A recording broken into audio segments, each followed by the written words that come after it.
Show off your skills on the knitting loom with the Retreat Cowl. This cowl is a loom along series where you're going to be able to knit along for 3 weeks in a row, learning as you go and learning as you grow. Let's get started on part 2 of our loom along.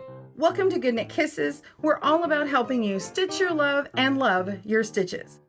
Part 2 is really fun because we get to start doing the very fun, pretty parts of our cowls today with this cabled section as well as the seagrass stitch leading up to it.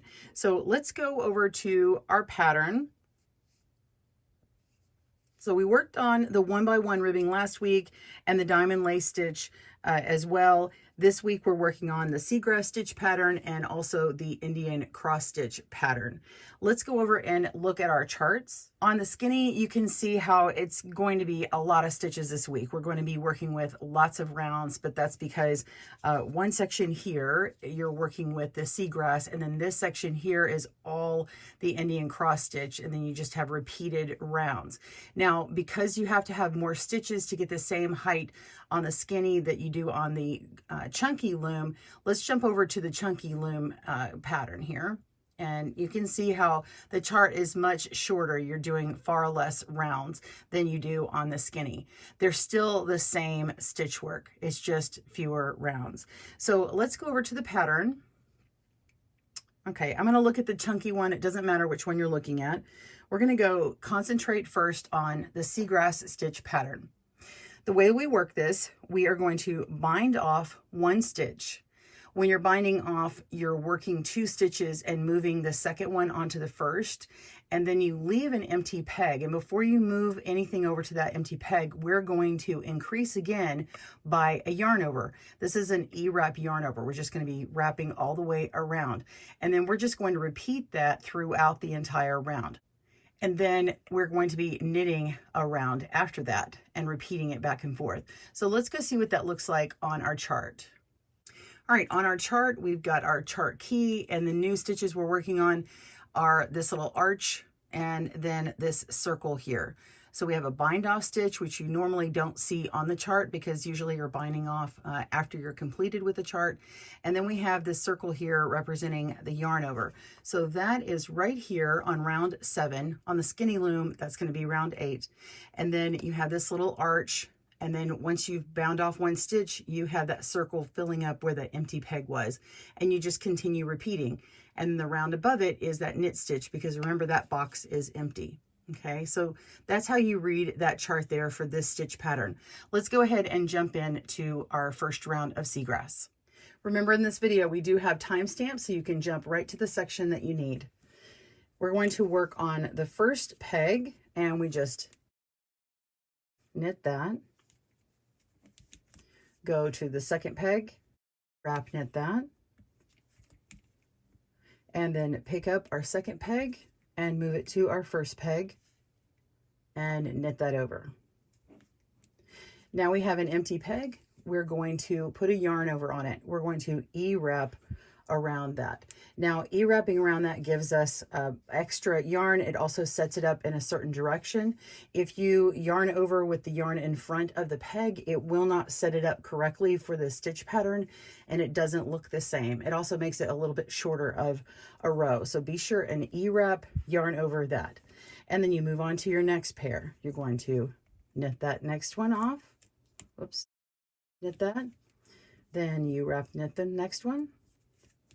Move that stitch over, and we're going to bind it off by knitting over. That's it. And then E-wrap, yarn over one more time. Knit 1, knit 2, and then move it over to bind off. Knit that over and E-wrap. All right, continue to repeat those all the way around, and pause your video, and I'll meet you back up for the next round. See you soon. Little tip on how I hold it. As soon as I'm done knitting over here, when I E-wrap this, I immediately go and wrap the next peg. So let me do that again. I've done knitting off. I E-wrap and move over and U-wrap knit the very next one. So it's all done at the same time. It sort of speeds it along. And then I knit this next one, pick it up, knit off, yarn over, and Unwrap knit really fast. It works really well when it's leaning up against my body. It just seems to go faster. It's just a little different doing it on the table and holding it up midair for you, but hopefully you get the understanding and you can do that a little bit faster. All right, continue on. I will see you soon. All right, we're at the end of our first round of the Seagrass stitch. It is a 2-round repeat, but before you repeat it, go back and look on the top here and look at all where your E-wraps are supposed to be. I'm just going to leave this E-wrap yarn over blank so you can see where it is. So every other stitch needs to have this yarn over here. So it's going to look like this instead of a stitch that's been knit over. Okay, so just kind of go through and double check, because it's very easy when you get to binding off, if you're used to just binding off a whole bunch of stitches at once, it's easy to sort of maybe do a few and then sort of get your pattern off. So once this gets much further down, you're going to notice the mistake and want to go backward. And I'd like to prevent you from having to frog your work too much. So if you have to go backward, what you're going to do is unwrap this one, and you just have to unbind it off. You just pick up the last knit stitch on here and lift that up and over, okay? And then lift up the top one and move it over, and then you'll have to unknit those stitches again, like this, okay? And then come along and do that, okay? Well, these were correct, but you get the idea. So E-wrap, bind off, only 1 stitch, but you have to work 2 of them to do it, okay? And the Seagrass stitch is just one that it is very noticeable, and it looks very odd when you don't do it in the same patterning. Okay, so the next round, round 2 of the Seagrass stitch repeat, is just knitting all around once. So beginning on peg 1, you're just going to U-wrap knit that, all stitches. Okay, repeat that, and we'll come back and talk about the repeats for the Seagrass. See you soon. So you've completed our 2-round repeat, and now you're going to be repeating those. On the skinny version, you're going to repeat rounds 8 through 9 twice. So you actually have 4 rounds to do. You're going to be doing those twice over. And if you were working on the chunky, let's go run right over there.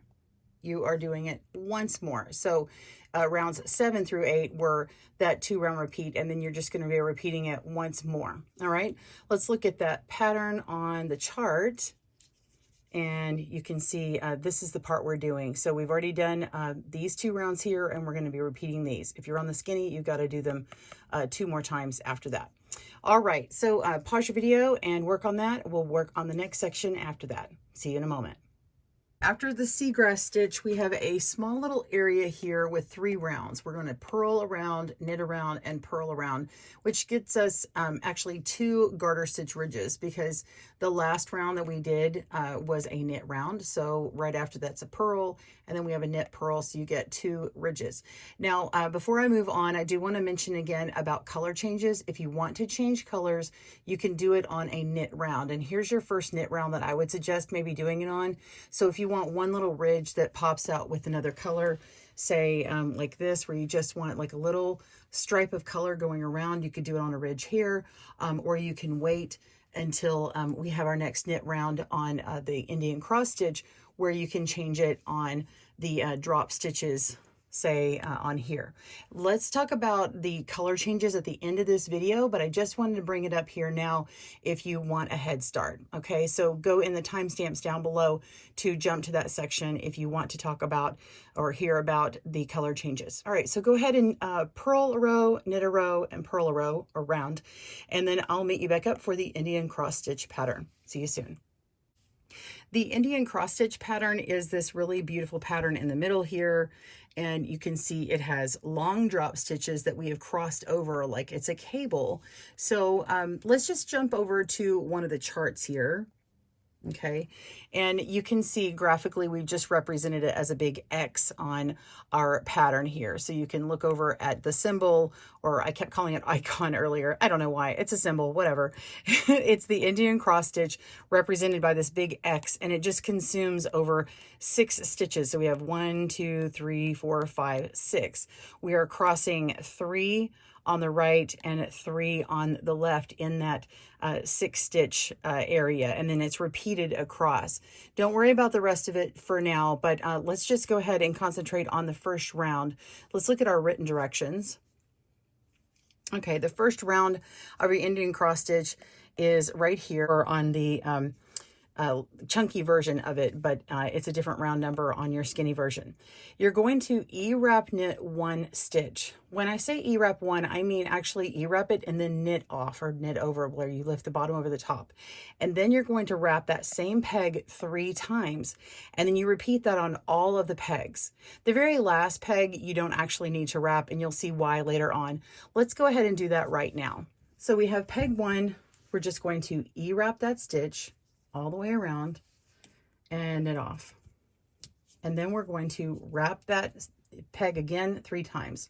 1, 2, 3. And then E-wrap the next stitch, knit off.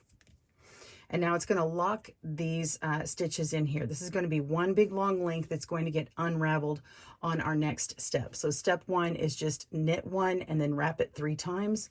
You can also use your tool to kind of hold on to it. Let me see if I can do it while I'm holding this up in the air. Let's see, 1, 2, 3. So if you need something stable to do it, you can hold on to it that way. Let me do it on the table here, and you can see what I do. Usually when it's in my lap and I've got something kind of holding it.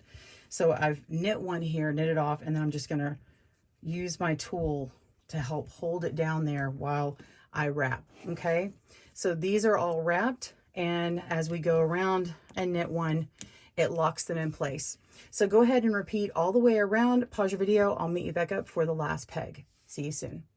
All right, we're on step 2. We're going to cross our drop stitches. So first we have to drop them. So we created them first up here, but we have to take them off of our loom and then drop them down and pull them down. So I'm going to refer to these directions. They're going to be off the side of the screen here. Let's go ahead and do that now.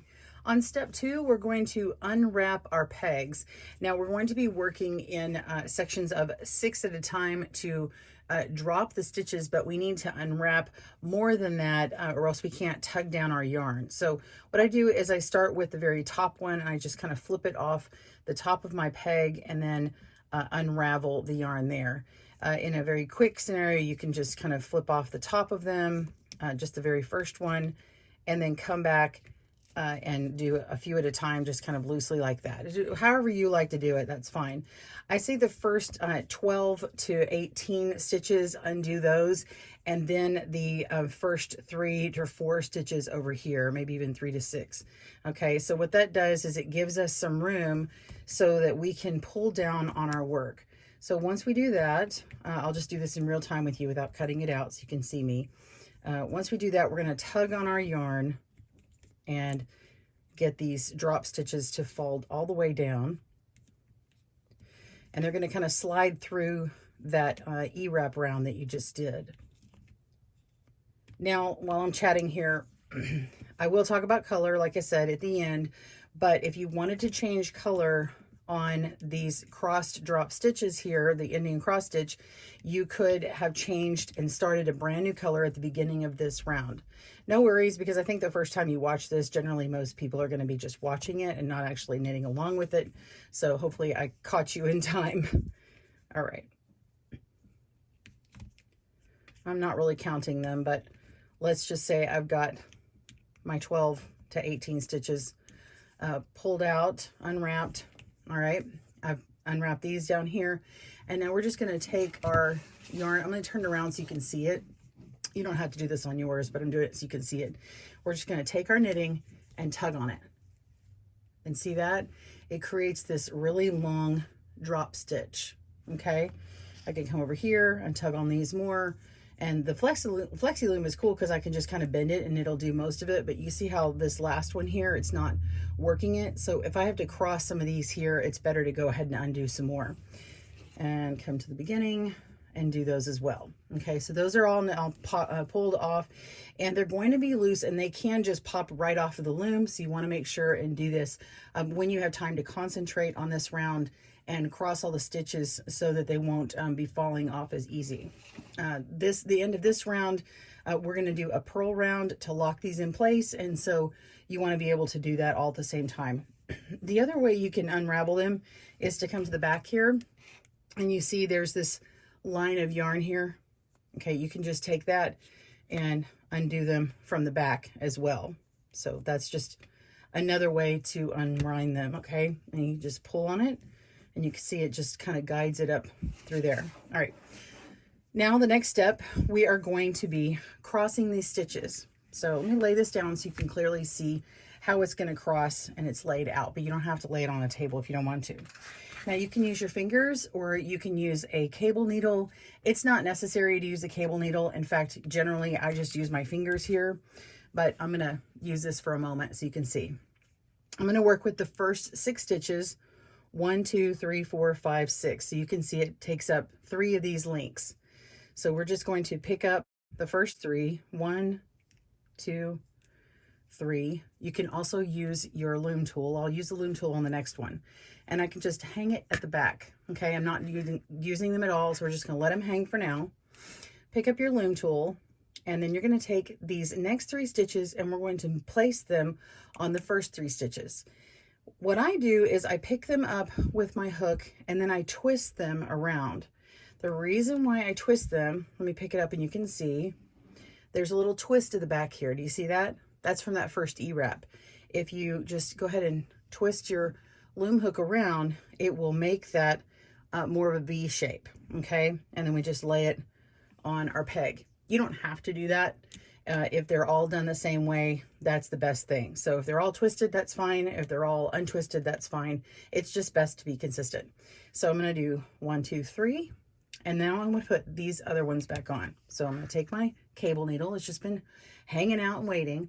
And now I can just slide them off. Let's just do it with our fingers here. I'm gonna take this first stitch, I'm gonna untwist it, and I'm gonna lay it on that very last peg here.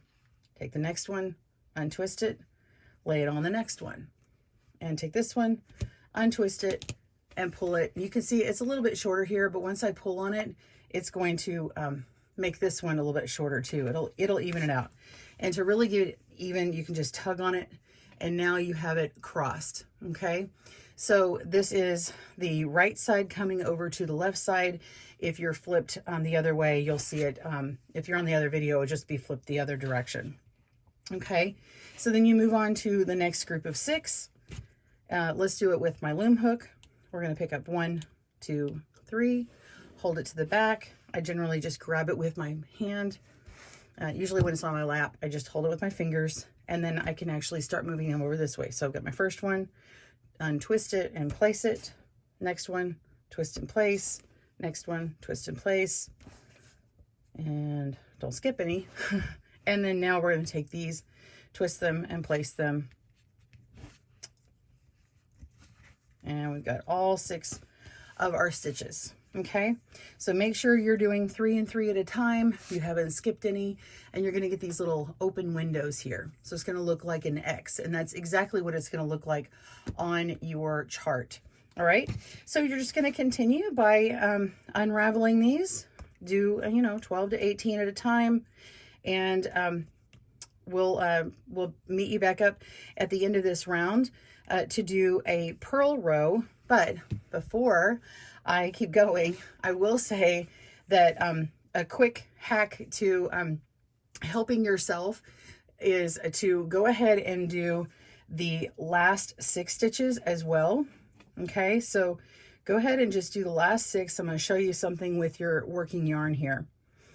Okay, you can help yourself by crossing these rounds and purling the next round at the same time, but you have to do the very end of this round first. So let's go ahead and do that.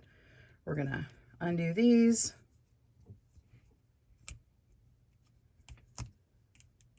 Okay, pull it out. And then we're going to take our last 6 stitches. So I've got 1, 2, 3. Okay, pick it up in place. Oops. 1. I'll just do it with my finger.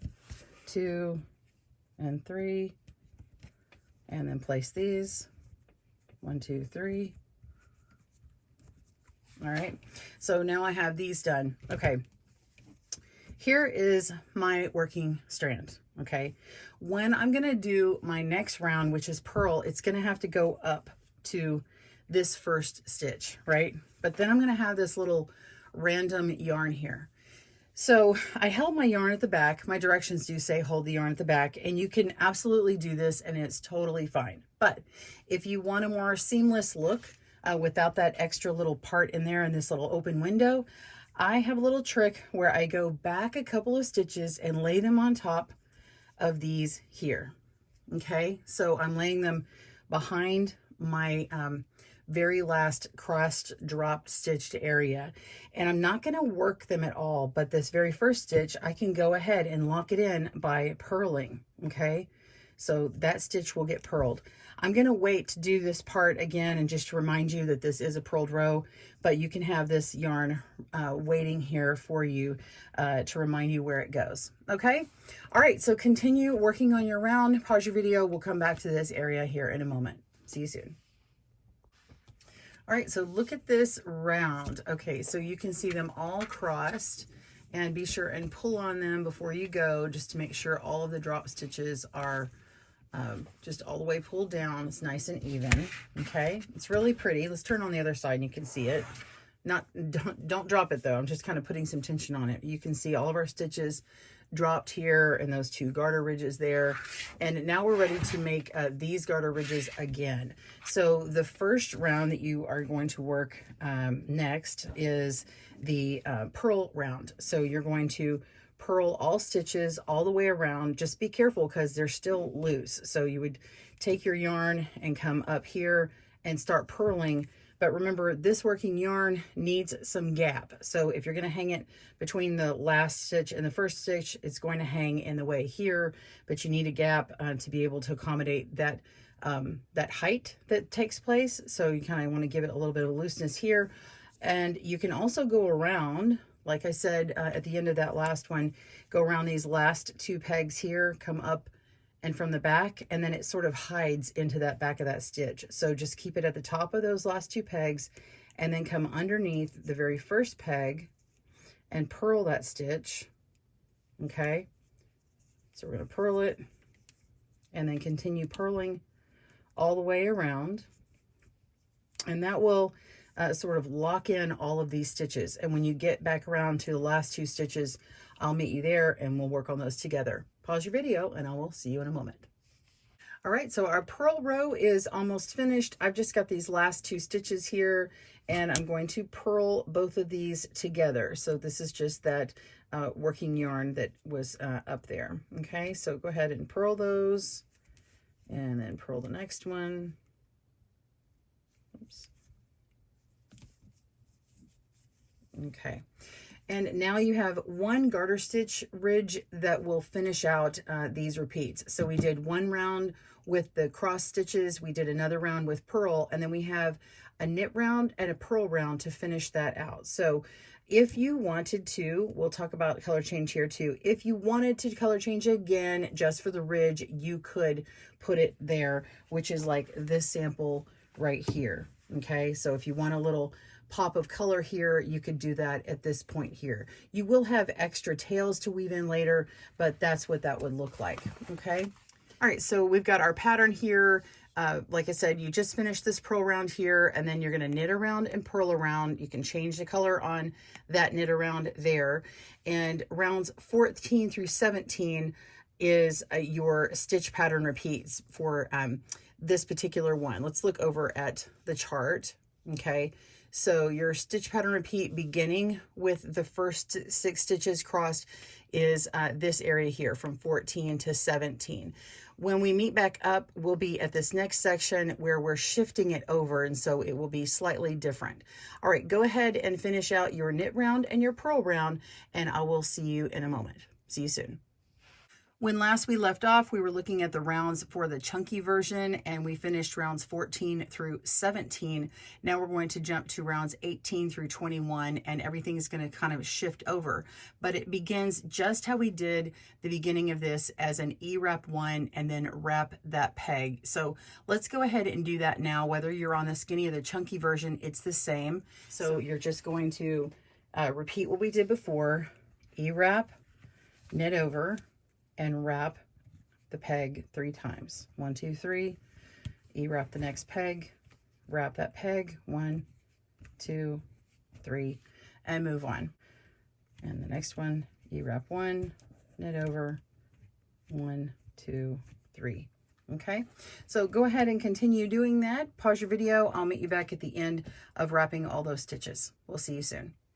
All right, so you have wrapped everything and you're ready to start taking all the drop stitches off. So go ahead and do that as you did before. Now you can just start with the first 3. You don't have to worry about those last 3 unless you want to. But this time we're actually going to start our crossed section on peg 4. So we got 1, 2, 3 that we're ignoring, and we started on peg 4. So when you're counting your first 6 stitches that you're going to cross, you're working with these 6 stitches here. Okay, so go ahead and pull off 12 to 18 and get those tugged down, and I'll show you how to cross them again, and then we'll look at it on our chart.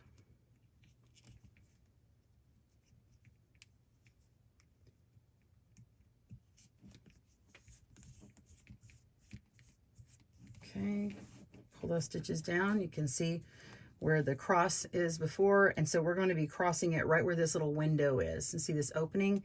It's going to cross here, so this little X will look like it's right here. Okay, now you can do this pattern where everything lines up and you do them exactly the same way, and so you have these little diamond shaped windows all the way up and it doesn't cross. But when you do cross them, it has this cool little waviness to the pattern on the right side. So let me pull this back and you can see this is what it looks like right now, and we're going to be crossing it and putting it here. Okay, and then it ends up having kind of a bit of a wave because one area will go up and then down again.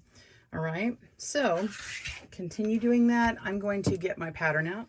So I'm going to jump right over to the chart over here, and I'm zooming in on this little red area here.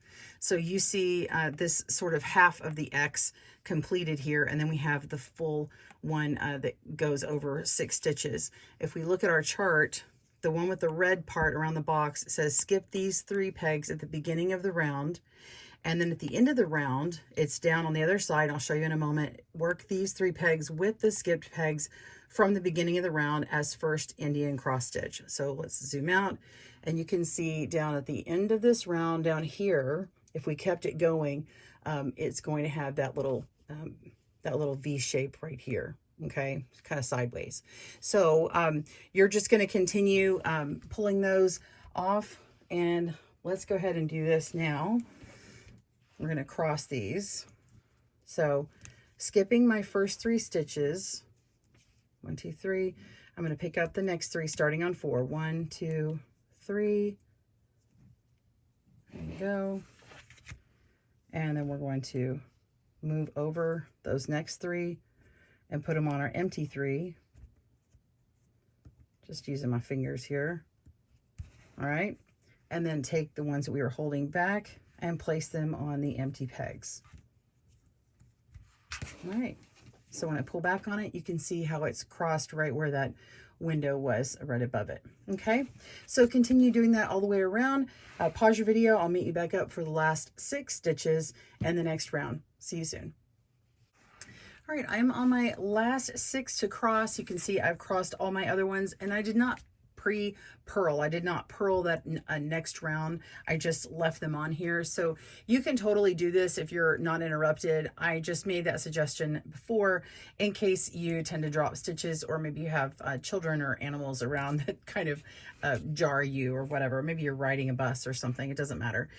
So we're going to cross these last 6, and you can see that my working yarn is hanging down from my third drop stitch here. So the way that we make sure we don't trap this in right, just make sure it's hanging at the back, and we want to pick up our first 3 stitches that we want to hold into the back, pick those up, and then go ahead and move just as normal these other 3 stitches.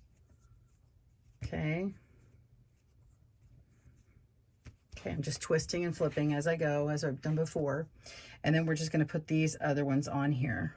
Okay, you can see that the very first one I move has that working yarn attached. So if I pull on it, it's going to make that loop bigger. Okay, go ahead and place all the rest of them on here.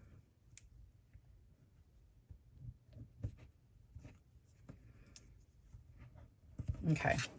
So now we've got our first stitch that needs to be done, but we want to make sure to get it up to our very first peg. So you're just going to take your yarn and come up between the last peg and the first peg, and don't pull too tight or else you'll make your round be too short right here. So kind of pull it down and gauge it according to these other ones. Pull it down, give yourself enough material, and then go ahead and purl that first stitch. Whoops. Let's do that again. Pull back, get enough yarn, purl that first stitch, and set it on there. Okay. All right. So just continue by purling all the way around. Pause your video. I'll meet you for the next spot.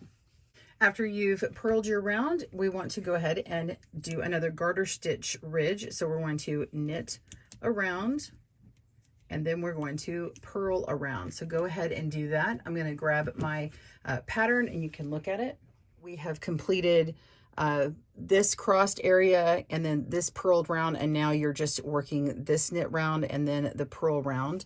On the pattern, rounds 18 through 21, we repeated rounds 14 through 17, which include these here. So that's the part you're doing. And then when we come back, we will work on the other rounds, which repeats what we did in the beginning. So go ahead and do that, pause your video, and we'll come back to this point. See you soon.